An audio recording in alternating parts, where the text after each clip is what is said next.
What's going on, guys? Welcome back to another episode here of Samurai Radio, and today we're going to be talking about the Miami Dolphins and the Ryan Tannehill situation, as well as a little bit of rookie talk towards the end of the video in terms of the Miami Dolphins rookies, who I am really excited about, even going into Week 6. So we are going to be talking about Ryan Tannehill, and so a lot of people are blaming Tannehill, and if you look at the stadium and audio last week, they were screaming, "We want more." And if you don't know who the Dolphins are referring to, they're talking about Matt Moore, backup quarterback for the Miami Dolphins, has been since, I believe, 2011. He's been the backup quarterback for the Dolphins. The reason why we drafted Ryan Tannehill in the first place, and because he didn't have a bad year, it was the reason why we weren't in contention for Andrew Luck. So there you go there. He's the reason why Andrew Luck isn't a Dolphin, and also the reason why we have Ryan Tannehill in the first place. So, for those of you who don't know, Derek Carr would have been drafted by the Miami Dolphins years ago when he was in the draft, but the front office would not allow Joe Philbin to draft him. So that's the reason why Derek Carr isn't a Dolphin, why he's a Raider. Just a little nugget there for you guys. But I've been putting it out on Twitter, but I haven't put out my full opinion and statement on Ryan Tannehill. So I'm going to put it here, and you can quote me. So, and quote, "I believe that Ryan Tannehill needs to be traded or cut at the end of the year." Now, I'm a huge Ryan Tannehill fan. I will not lie. I have two of his jerseys, one white and one blue, or teal, or whatever the fuck it is. But I am a huge Ryan Tannehill fan. I have been since we drafted him out of Texas A&M, and I thought that if under the right leadership and coaching, that the 2-year quarterback at Texas A&M, 2-year wide receiver, 2-year quarterback, could actually be something for the Dolphins, and hope that he was the quarterback that we wanted. And I remember I went to my father about it, and I was like, I think this is the guy. And my dad said, you know what, I hope you're right, because my dad grew up in New York most of his life, and when he came down here, obviously he's not going to be a Dolphins fan, but out of my love for the Dolphins, he started becoming a Dolphins fan with me. But I really do think that it just needs to be the end of the Ryan Tannehill era. And not necessarily because of poor play, because I believe Pro Football Focus put out that when under pressure, he has the worst QBR. I think it was like a 31.9. And without pressure, he has the highest, which is a 113.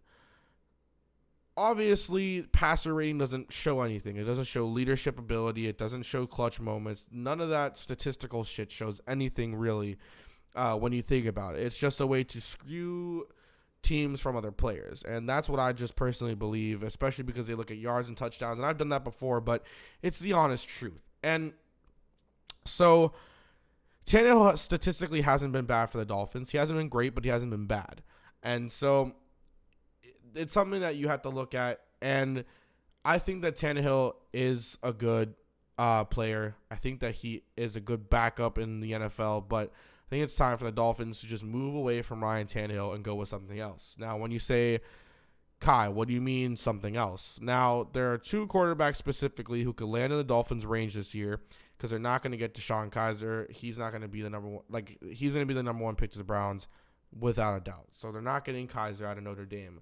But there's two quarterbacks that I see, and one of them who shocked me last week in college football, and really opened my eyes to a possibility of him really actually coming to Miami, or really staying in Miami, and that's Brad Kaaya. And I'm a huge believer of the Brad Kaaya hype is just false, that this is just another Miami quarterback that is good at the University of Miami and that's going to fail in the NFL. But out of what I'm hearing from all the scouts, that this dude he's the real deal. And personally, I had to watch it for myself. So when I was watching him play against Florida State, he had a very, very good first half.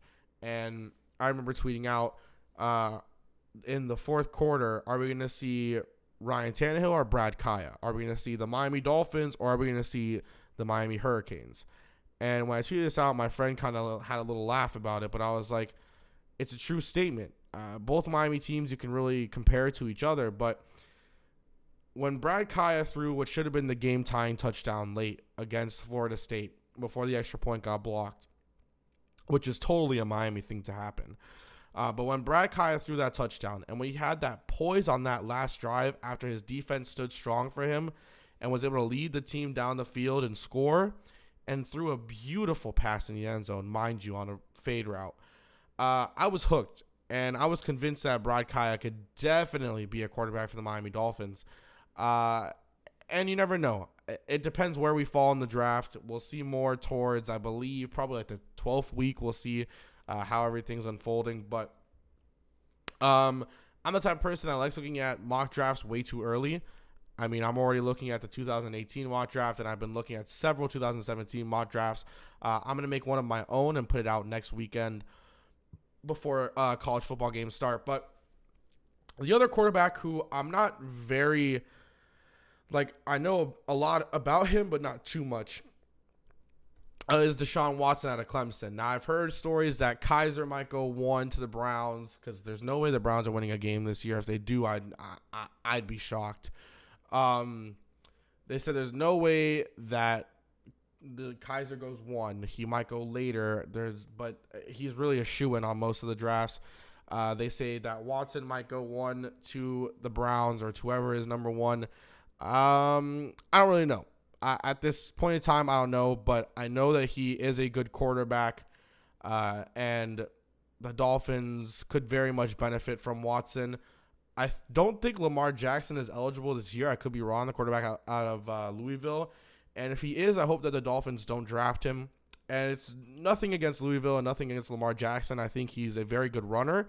But I haven't seen a lot of him in the passing game. He looks more of like a Tim Tebow-style quarterback. And as you've seen from the likes of Colin Kaepernick and really Marcus Mariota, who hasn't had too much success, even though he's only in his second year. You see it out of Robert Griffin III, and you see it out of Tim Tebow. Those quarterbacks don't really tend to succeed. There's the rare ones, which right now Mariota could technically be a case, although he's still under the failure category as of now. Not a bust, but he hasn't really been able to use his legs because he gets injured when he does that.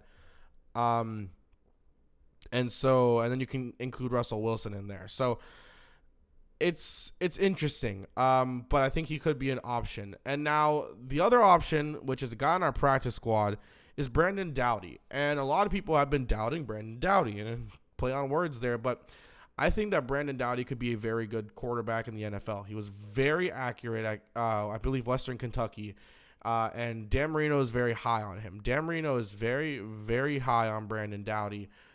He did have a very good preseason when they put him in there. I don't understand why they were playing Zach Dysert so much. We knew Dysert wasn't going to make the team in the first place. But Brandon Doughty definitely is a guy that they could look at, because defense is definitely the number one priority. And I doubt that Kaaya or any good quarterbacks, maybe Watson will fall to the second round, but I highly doubt it. This is a very, very big defensive class, though. So we will be doing a whole nother video on the defensive side of the ball, because there are a lot of people out of my favorite college football team and a college that I'm hoping to go to in the next year. I'm currently at a community college. Well, not really a community college anymore. It's transformed into an actual college, but currently there to get my GPA in college up so that I can go to the University of Florida. And Florida has a very good defense this year, and a lot of players on defense that could benefit very well in the NFL.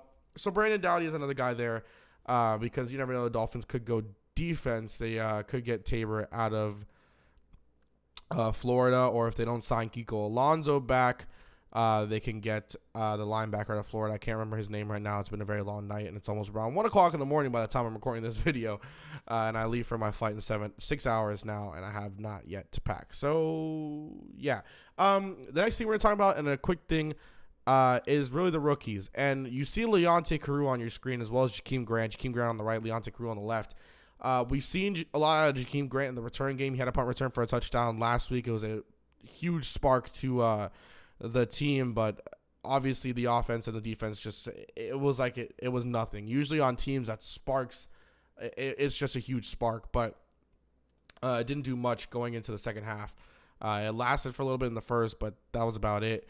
And a guy who we haven't seen a lot out of, which is Leonte Carroo. I don't know why they're not playing Carroo over Stills. They're not going to keep Stills anyways. I don't think they'll sign Stills back, and I don't think Stills will want to sign back in the first place. But I do like Leonte Carroo. I liked him at Rutgers, and when we originally drafted him, I was looking at more and more of his tape over like the weeks before the draft, because I was looking towards the wide receivers in the mid rounds there, And Carew was a guy who really stood out to me, as well as Sterling Shepard, who went in the second round to the Giants. But those were two guys who really stood out to me. Shepard's been having, I believe, a pretty good year so far for the Giants. I think he's had a couple catches that have gone for some nice gains. But Leonte Carew, we haven't seen a lot out of him. I hope we do see more out of him against Pittsburgh. I don't know if I'll be able to watch that fight because I think I might – that game because I think I might be on my flight while the game's going on against Pittsburgh, so I'll just probably keep up with it through my layover. But yeah, so I hope you guys did enjoy this video. This is probably a video that's going out on Saturday, I believe. I'm not too sure. I'm really just going to post all these tonight and then just private them, and then I'll put up 2 tomorrow, 2 Saturday, and 2 Sunday. So going to be a busy weekend. I hope you guys did enjoy another episode of Samurai Radio. As always, leave a like on the video, comment down below if you want to see more, and subscribe. None of my videos are really this monotone unless it's a very sad situation like the Jose Fernandez deal and Dwayne Wade leaving the Heat. But it is very late at night. I don't feel like waking up my mom because she is a teacher, and so I don't want to fuck with that. But I hope you guys did very much enjoy this episode of Samurai Radio. I will see you guys next time. Peace.